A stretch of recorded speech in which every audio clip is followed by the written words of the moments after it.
Hello, welcome to education therapy. बच्चों, यहाँ पर आज हम उत्तर प्रदेश बोर्ड कक्षा 7 विषय विज्ञान में पार्ट 2 के अभ्यास प्रश्नों को हल करेंगे। यानी पार्ट 2 के जो प्रश्न उत्तर हैं उसको हम आज सॉल्व करेंगे, हल करेंगे।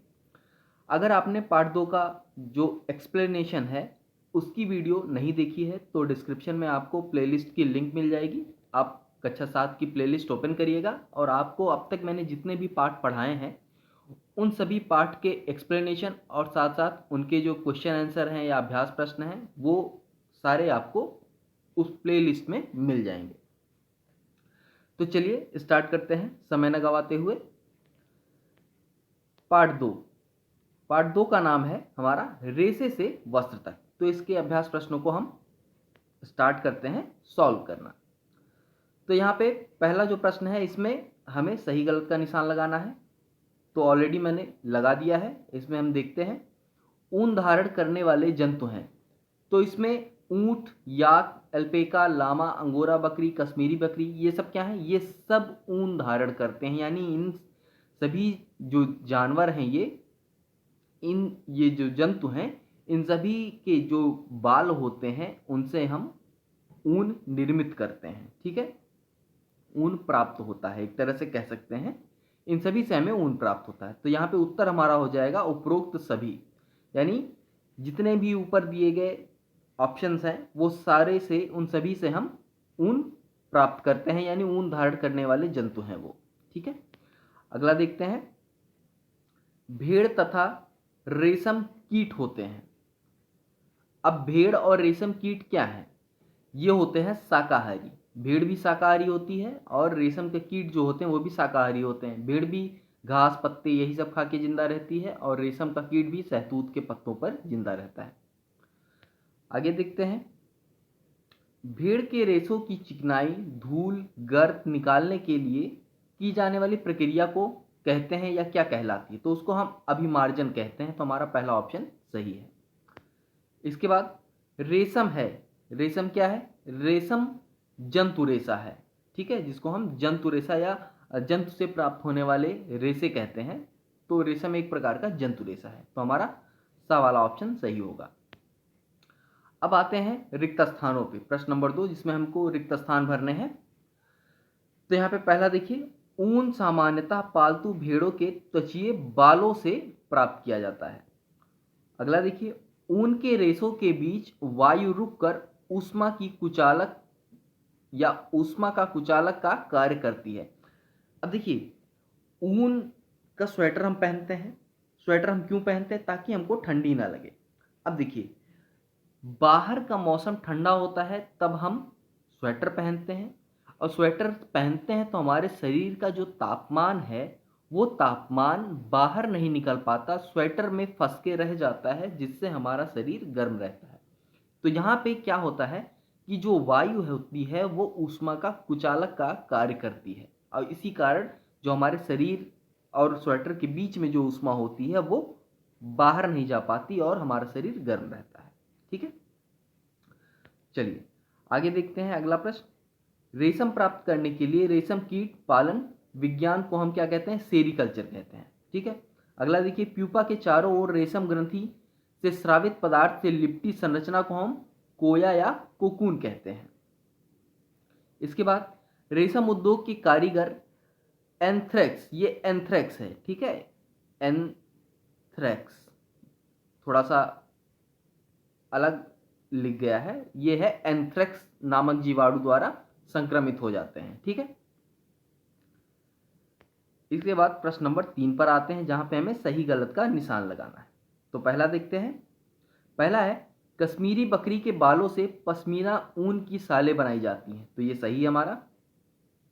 ऊन प्राप्त करने के लिए भेड़ों के बालों को जाड़े के मौसम में काटा जाता है। तो ये हमारा गलत है, क्योंकि क्या होता है, भेड़ के बालों को हम गर्मी के मौसम में काटते हैं ताकि उन्हें जो उनकी त्वचा है वो गर्मी को झेल सकती है लेकिन ठंडी वो बर्दाश्त नहीं कर पाते। उनकी त्वचा जो होती है वो ज़्यादा ठंड बर्दाश्त नहीं कर पाती। ठीक है, तो इसलिए उनको गर्मियों में काटा जाता है। अगला देखते हैं।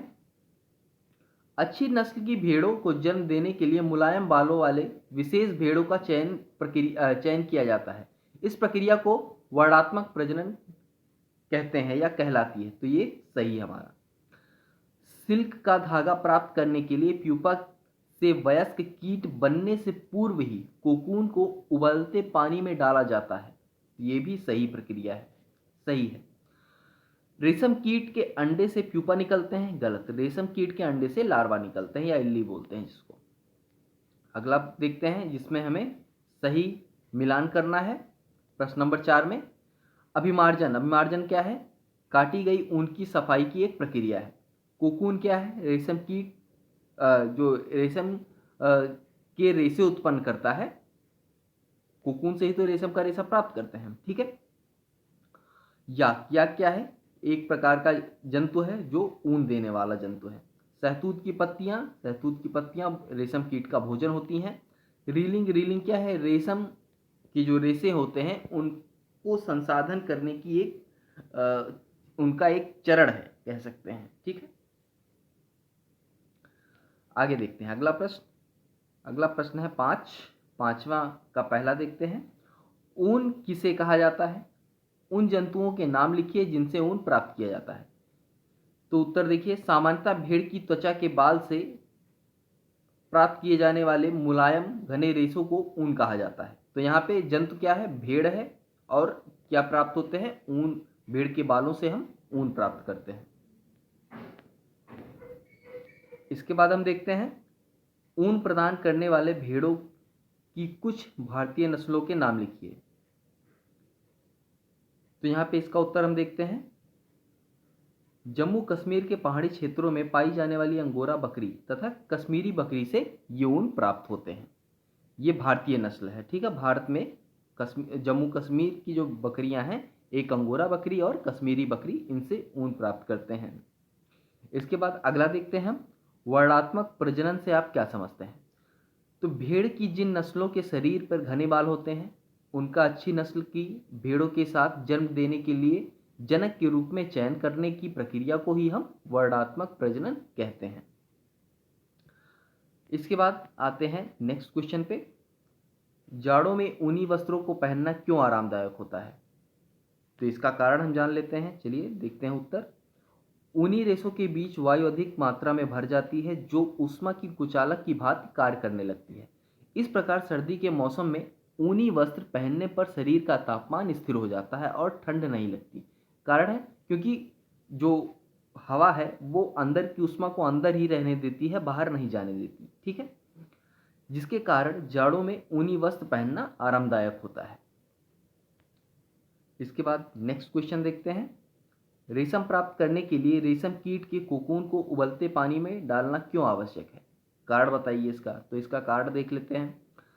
रेशम प्राप्त करने के लिए प्यूपा के वयस्क कीट बनने से पूर्व ही कोकून को एकत्रित करके उसे उबलते पानी में 95 से 97 डिग्री सेल्सियस तक 10 से 15 मिनट तक उबाला जाता है, ठीक है। इससे कोकून के चारों ओर लिपटे रेशे के बीच का जो चिपचिपा पदार्थ होता है वो घुल जाता है और निकल जाता है, और उसके बाद जो बचता है वो रेशम के रेशे होते हैं और वो कोकून से पृथक हो जाते हैं। तो यही कारण है कि कोकून को उबाला जाता है। अगला प्रश्न देखते हैं। रेशम कीट के विभिन्न किस्मों से प्राप्त कुछ रेशम के रेशों के नाम लिखिए। तो वे रेशम कीट से जो रेशे प्राप्त होते हैं वो कौन कौन से होते हैं? तो यहाँ पे देखिए, टर्सर रेशम होता है, मांगा रेशम होता है, कोसा रेशम होता है, एरी रेशम, ठीक है। तो ये सब क्या है? एक विभिन्न प्रजातियां हैं रेशम के किस्म की। अगला देखते हैं प्रश्न, ऊन तथा रेशम के दो उपयोग लिखिए। ऊन से ऊनी वस्त्र बनता है तथा कंबल बनाए जाते हैं। रेशम से रेशमी वस्त्र और पैरासूट बनाए जाते हैं। तो ये ऊन और रेशम के कार्य हैं या उपयोग हैं, कार्य नहीं कहेंगे, उपयोग कहेंगे। अगला प्रश्न देखते हैं, प्रश्न नंबर 8। भेड़ के रेशों को ऊन में संसाधित करने के विभिन्न चरणों को क्रमानुसार वर्णित कीजिए। तो भेड़ के जो रेशे होते हैं या बाल होते हैं उनको हम किस प्रकार संसाधित करते हैं, उनके चरण हम देखते हैं। तो उनके चरण देखिए यहाँ पे। पहला चरण होता है, भेड़ के बालों की कटाई की जाती है। सबसे पहले मशीनों द्वारा ये कटाई की जाती है गर्मी के मौसम में। दूसरा चरण क्या है? दूसरा चरण होता है अभिमार्जन प्रक्रिया। इसमें क्या होता है, कटाई के बाद इसको अच्छे से पानी की टंकी में डालकर धोया जाता है, जिससे इसकी चिकनाई धूल और जो धूल कण गर्त हो इसमें की वो निकल जाए। इसको कहते हैं अभिमार्जन। तीसरा चरण होता है छटाई। तो छटाई में क्या होता है कि इसमें अभिमार्जन के बाद जो रेसे होते हैं ना, कई तरह के होते हैं, उसको हम लंबाई के आधार पर, चिकनाई के आधार पर, हल्केपन के आधार पर अलग अलग कर लेते हैं। इस प्रक्रिया को हम छटाई कहते हैं। चौथा चरण होता है कताई का। अभिमार्जन से प्राप्त जो रेसे होते हैं उनको सुखा लिया जाता है। छोटे छोटे कोमल छोटे छोटे जो फूले हुए रेसे होते हैं उनको धागे के रूप में इनकी कताई कर दी जाती है। ठीक है। इसके बाद आता है रंगाई। तो कताई करने के बाद रंगाई की बात आती है। तो रंगाई में क्या होता है ना, अक्सर जो भेड़ों से हमें रेसे प्राप्त होते हैं वो तो या सफ़ेद होते हैं, काले होते हैं, भूरे होते हैं, लेकिन अब लाल, पीले, नीले ऐसे जो रंग होते हैं धागों के, रेसों के, वो कैसे प्राप्त होते हैं? तो उसके लिए हम क्या करते हैं, इनको रंगते हैं, इनकी रंगाई की जाती है। ठीक है। तो इस प्रक्रिया को रंगाई कहते हैं। और आखिरी चरण होता है हमारा छठवां चरण। इसमें क्या होता है, ऊन धागा बनाना, यानी इसमें ऊन जो होता है उसका एक धागा बनाते हैं, एक लंबी सी डोरी बनाते हैं। यहाँ पे हंगाई लिख गया है, तो रंगाई नहीं, ये रंगाई है। ठीक है। रंगाई के बाद इन रेसों को सुलझाकर सीधा किया जाता है और उसे लपेटकर एक ऊनी धागा बनाया जाता है। ये इसका आखिरी चरण होता है। ऊनी धागा बनने के बाद लोग इसको बुनकर बीनते हैं, बुनते हैं और एक स्वेटर तैयार करते हैं या शॉल तैयार करते हैं, यानी बहुत सी चीज़ें तैयार करते हैं। इसके बाद आते हैं 9वें प्रश्न। तो 9वां प्रश्न है क्या, रेशम कीट के जीवन चक्र का सचित्र वर्णन कीजिए। तो यहाँ पे आप देखेंगे रेशम कीट का जो जीवन चक्र है उसका सचित्र वर्णन यहाँ आप देखेंगे। तो आप देखिए यहाँ पे ये जो चित्र है आप इसमें देखेंगे कि, इसको मैं थोड़ा सा इधर कर दूं,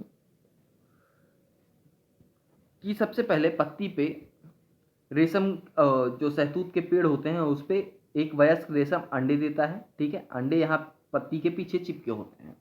फिर अंडों से धीरे धीरे क्या होता है, अगला स्टेप जो होता है, अगला चरण, उसमें लार्वा विकसित होते हैं। अंडों से लार्वा विकसित होते हैं जिसको इल्ली भी बोलते हैं। अब लार्वा से जब विकसित हो जाते हैं तो लार्वा क्या करता है, ये धीरे धीरे एक लिसलिसा पदार्थ छोड़ता रहता है, लसलसा पदार्थ छोड़ता रहता है। तो छोड़ते छोड़ते क्या होता है, ये धीरे धीरे एक डाली पे चिपक जाता है और फिर एक कोकून का रूप ले लेता है। यहाँ पे आप देखेंगे एक कोया या कोकून जिसको बोलते हैं, ये इसका रूप ले लेता है और इसके अंदर फिर ये इल्ली जो है प्यूपा का रूप ले लेती है और इसके अंदर डेवलप होती है, यानी विकसित होती है, अपना विकास करती है। फिर आप देखेंगे कि एक समय ऐसा आता है कि ये जो अंदर प्यूपा है ये धीरे धीरे इस कोया को ऐसे काटती रहती है। ठीक है। क्योंकि कोया क्या है, एक प्रकार का धागा ही तो है, बहुत महीन रेशा होता है ये। ठीक है। एक कोये से हमें काफ़ी लंबे धागे, एक रील के काफ़ी लंबे धागे प्राप्त हो जाते हैं। तो यहाँ पे ये ऐसे इसको बीच में से फाड़ते हुए बाहर निकल आती है और बाहर जब निकल आती है तो एक पूरा वयस्क जो है रेशम का कीट तैयार हो जाता है। ठीक है। तो ये है इसका जो जीवन चक्र होता है रेशम के कीट का। तो ये सारे प्रश्न थे आपके जो अभ्यास प्रश्न है उसके। उम्मीद है प्रश्नोत्तर समझ में आ गए होंगे। हालांकि मैंने जो एक्सप्लेनेशन की वीडियो बनाई है आपकी, उसमें मैंने हर चीज़ को बहुत अच्छे से समझाया है। आपने अगर नहीं देखा है तो उसको एक बार देखिए, उसके बाद प्रश्नोत्तर हल करिए ताकि आपके लिए और आसान हो जाएगा समझना ये। ठीक है। तो चलिए आज के लिए बस इतना ही, मिलते हैं नेक्स्ट वीडियो में, तब तक के लिए धन्यवाद।